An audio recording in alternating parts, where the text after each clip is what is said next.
welcome to Oklahoma City. I know you're not exactly new to the organization, but what has it been like coming back to the city and walking into this building? Yeah, it's been nice. Some good memories. Obviously, this is, like you said, where I started my professional career. So many familiar faces. The continuity of the organization has been great, and I think that'll really help me just ease back into it. Get to know the teammates. The facility's still the same, so I know where everything's at. Just really excited to be here. From playing against this team over the course of your career, what's been your perspective of the growth and the trajectory of this team as of late? Yeah, obviously really young, and obviously they've grown up a little bit now, but super competitive. Everything that I've heard from people within the organization is tight-knit group that wants to have success and cares about each other, pushes each other, and that seems to be a team that I think I can fit into.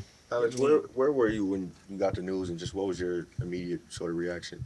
I was at home in Austin. That's where I spend the off season. I was just at home. I was actually like 5 or 10 minutes away from changing and going hitting golf balls at the driving range. So I delayed my practice session for the day by a couple hours. But yeah, I got the call from AK, and then Sam called me shortly after, and just kind of took it all in stride. Had a lot of texts and FaceTimes and calls to answer from teammates, friends, family. Just trying to process it all of them. Obviously, wish me the best and were happy for me, and from then just try to digest everything and figure out how it's going to look. Any idea what's going to happen this coming here, or that you want me to move? Period. Not 100%. There's been rumors of me being traded for the last couple of years around the trade deadline, so I've kind of just gotten used to it. In 1 year out the other. Was a bit of a surprise to me the day it did happen. Usually stuff like that happens, centered around the draft and something like that. So caught a little off guard, but at the end of the day, that's professional sports. You take everything in stride and do the best you can. How does your game suit the Thunder? Yeah, I think the things that I do well complement the team. Team first guy. I just want to win. That's the biggest thing. Super competitive. Will sacrifice for the teammates. Obviously, I think I had a good year individually last year. Shot the ball well, had another good defensive year, took care of the ball mostly. So I think all of those things are things that affect winning and positively affect your teammates. So I think that's something that, I think everyone will benefit from. People talk about winning a championship. You've done that with the Lakers. What does that mean? What can you bring to a young team? Well, you're 30. You're one of the older guys on the team now. Yeah, saying that out loud is a lot easier than doing it. There's a lot that goes into that, and I think, showing up every day, going to work is the biggest thing. Learning from some of the older guys, LeBron, Rondo, Danny Green, just to name a few that I played with. Seeing them come in every day, having the habits, having the rituals, being super competitive. A lot of the things that I think, the Thunder stand for, things that I think that I stand for. So hopefully that's, the perfect marriage that everyone says it will be, and hopefully we can find success together. You were at the Blue, you had Mark as your coach, and then Cam Woods was a teammate. You have any, things that stood out about those two in particular, any stories about those guys? Yeah, a handful of people, two handfuls of people that were with the Blue, or at least in the OKC organization, that are still here, that have helped me get started and then get back to this spot. Mark, I was smiling ear to ear talking to him on the phone just because I was excited to get to play for him again. He told me, don't be a smartass, and I told him I can't wait for him to cuss me out the first practice when I mess something up. So we'll hit the ground running, and it'll be great, just like it always is. Both of us, though, a lot of growth from when we first started together. I think there's a lot of positives and a lot of learning experiences that we both can take from those years and hopefully come together and look for more in the future. Alex, I'm wondering if you could go back to that year you spent with the Blue. And, obviously you've come a long way since then, but do you think a year in the G League changes who you are or has impacted who you are as an NBA player? Yeah, that and then my two-way years in LA, just having to really get it out of the mud. You hear that expression a lot, and sometimes this may not always be true, but for me, undrafted, there's a story I don't think a lot of people know.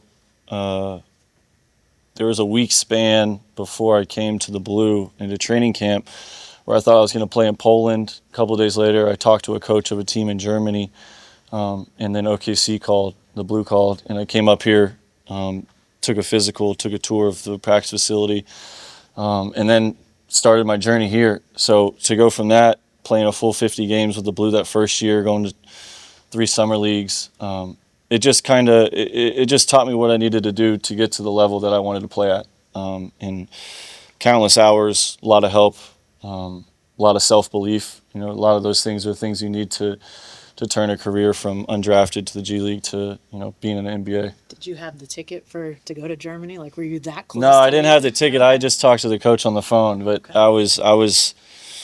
I didn't know what I was going to do. I truly didn't. And coming to OKC, just decided if I was going to try and play in the NBA, I needed to get my foot in the door, and, you know, probably the best place I could have done that. Was there ever a point along the way where you thought, you know, like you said, 3 summer leagues, like, is this going to happen? Like, was there ever a moment of that for you, or did you just always believe that it was going to come to fruition? A little bit of both. There's, you know, I'd be lying if I didn't say there weren't days where you feel a little down, and you know, the weight or the pressure of getting it done doesn't bear on you. But I'm a really competitive guy, and I think I'm the most competitive with myself. Like, I think I push myself and have high expectations for what I expect myself to bring, and how I expect to work. And then ultimately, I really do just expect to find a way to get it done. You know, that's just something that I was blessed with. I don't know if I curated that from high school, college, younger, but that's something that to my DNA, I expect to get the job done, whatever it is.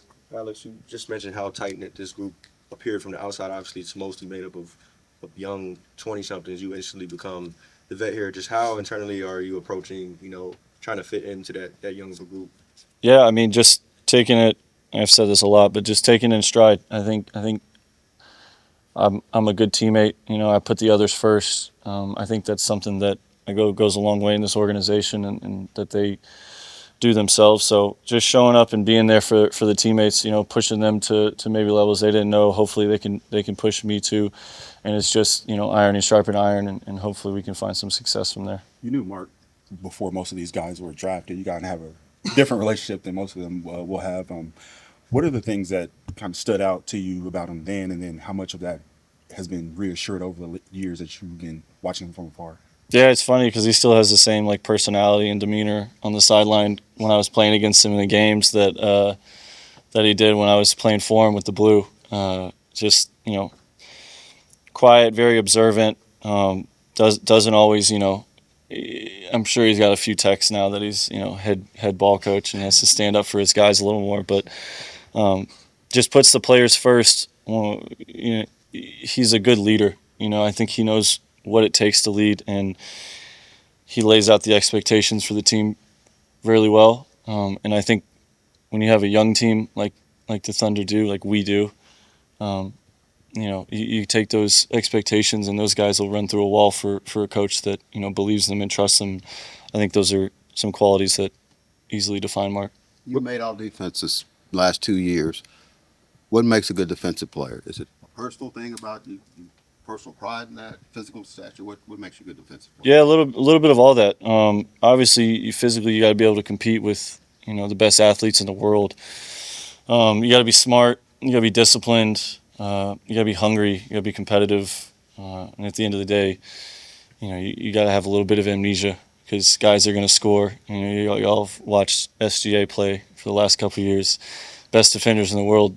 You know, you can play the best defense you want, but sometimes the offense is just going to make shots. So just being ready for the next play.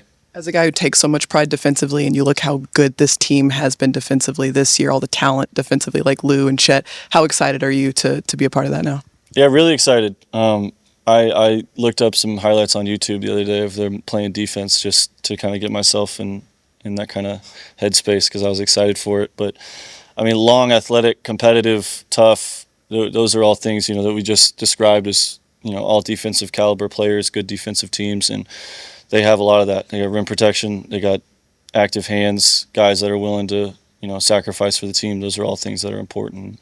I'm excited to add to that. With just what are some of the most stark differences you maybe see systematically in terms of, you know, the defense in Chicago or the defense here, what you might be allowed to do with guys like Chet and Lou?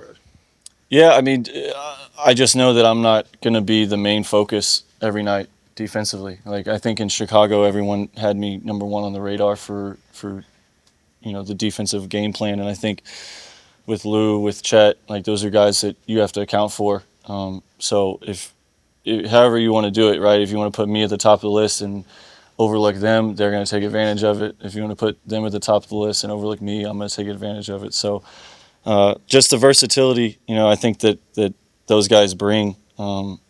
And like I said, they're young, they're hungry. Like, that's something that I look forward to being a part of. Alex, when did you know that defense was going to be your calling card? I mean, I'm sure at Consolidated High School, like you offensively scored, A&M the same way. Like, when did you realize as an NBA guy that defense was going to be it for you? Probably when they didn't draft me, and I had to figure out a way to get on the court. That was the big thing. Just figure a way to get on the court. Take my 6 minutes, turn it into 8, turn it into 10, turn it into 12. And that's kind of what I did when I got to LA and I got on the two-way. Trial and error. Luke Walton gave me a great opportunity and threw me in the fire a couple times. And sometimes I failed and sometimes I had success. But, the times that I failed, I learned from it and I figured out what I needed to do better. And one of those things was, if I could be if I could be relied on defense and not be a liability, I could earn myself some minutes and then to kind of figure out an offense. And I think I've done that now, and to where I'm, pretty much assured of myself on both ends. Was there anybody in LA, either teammate wise or coach wise, that sort of helped to show you the way or just kind of lead you into that space of really being a defensive guy? I don't know if there was one in particular. I think it's just being around greatness. And then I had, obviously numerous Hall of Famers on the championship team. And then even before that, getting to play around, Lonzo a little bit when he was first there. Being around Bron obviously makes everybody better. Danny Green, some of the best hands in the game when he was still playing. And then I think I had a really good mentor in Kobe Carl, who's my head coach in South Bay, and he gave me great perspective at times on, who I was as a player and what I needed to do to try and improve and to be a valuable asset. So him and the whole South Bay organization really did a good job of helping me learn. But yeah, just being around greatness, and then like I said earlier, just learning from failure. Any memories stand out playing for Billy and the Bulls? Yeah, I love playing my 3 years with Billy. He's a great coach. Me and him had some really good conversations, and another full circle moment where I was the first guy cut in his office over there, and he talked to me and said, "I think you can be an NBA player if you work on your shot and work on your body and stay healthy." And those are the things I've done. And it's funny enough that he was my coach for the last 3 years. I made 2 all defensive teams and have some good personal years. So great memories. I'm not gonna lose those relationships even though I've left Chicago. I've made great relationships over 3 years with people in the city, Chicago itself, and then obviously teammates and coaches. Obviously, that team that won a championship with the Lakers, obviously a completely different makeup, different build from this team. But some of that championship DNA, like, what are some of the maybe components you see that are in this thing as it tries to track toward a championship? You got to be ambitious. Only one team's happy at the end of the year every year. The other 29 got to go back to the drawing board. So I know Mark, I know Sam. From the outside looking in, I know what the guys stand for. It's about showing up and going to work every day. If you want to be great, you got to be great every day. You can't just turn it on April 16th, 17th, whatever the date is for the playoffs to start. So it's just got to become an everyday thing, kind of a lifestyle more so than, what does it look like written on the wall, in shiny letters. Have you had the chance to talk to any of your new teammates about sort of what's going on, just greeting them? I met Jalen, tall Jalen today. Jay Will, I met him, and then Shea reached out and texted me and said he was excited to have me, and I complimented me, and I obviously showered him with praise back because he's a really good player. Told him we were excited to get going and just ready for the opportunity to play alongside him. I was in recent days since the trade. That story you told once on JJ's pod, the old man and the three, about Sam sitting in Sioux Falls and answering questions. Mm-hmm. Just that core memory. Like, how often do you think back to that? And have you talked with him about that since then? Yeah, it was weird. We had lunch today, and I thought about it when I was sitting down at the table talking to him today. ironically enough. I haven't. I'll bring it up to him next time I see him, and we'll talk about it. But there's just is immeasurable value in him doing that, and I think that just goes to show the person he is, the leader he is. Why the Thunder have found success with his tenure around the organization. He checks boxes, he dots I's, crosses T's. Like, he makes sure that he invests his time and his sweat equity into the organization, and that's somebody you'll go to battle with. Your dad played for Eddie Sutton. What Yeah, have you heard about Eddie over the years? Eddie was. I didn't hear a lot. I did hear that practices were tough. There were a lot of cuss words, and they were going to play defense. He told me there was a couple of practices where they didn't have balls. He just rolled the basketballs into the hallway. It's like, yeah, you're dating yourself with that. I don't think anybody's getting away with that nowadays. There were shoulder pads and helmets at Oklahoma State one time. Yeah, I was a kid. I was ball boy for A&M when they had that practice. I remember seeing that. Yeah. Well, you spent some time in Oklahoma City. A lot has changed since 2016. But what's something that you're just looking forward to, like off the court, just in Oklahoma City? I think just getting to see the city a little bit more, getting to know the community better, because I think my first tenure here was so quick, and I was pretty tunnel visioned at the time. Like, I was pretty dead set on, like, anything besides basketball is not really happening. So I might have gone to like a Cinemark once and just hung out with my teammates at the house. But really getting to know the community, see some of it some more, find some places to eat that are to my liking. Are you going to be able to watch any of the College World Series game? Yeah. I'm supposed to go to dinner with Mark tonight, so I'm gonna be checking my phone in between that. But yeah, we're hoping our Aggies can pull it out. You're hitting the last year of your deal. Is this, when you think about that, is this a place where you could see yourself for a long time? Yeah, I think so. Obviously, that's I think that conversation's for another place and time. But I know what Oklahoma City as an organization stands for. I can obviously tell that they've done a good job of bringing together a good team. So possibly, but I think for now, I'd like to just meet my teammates and get to work before we talk about any of that.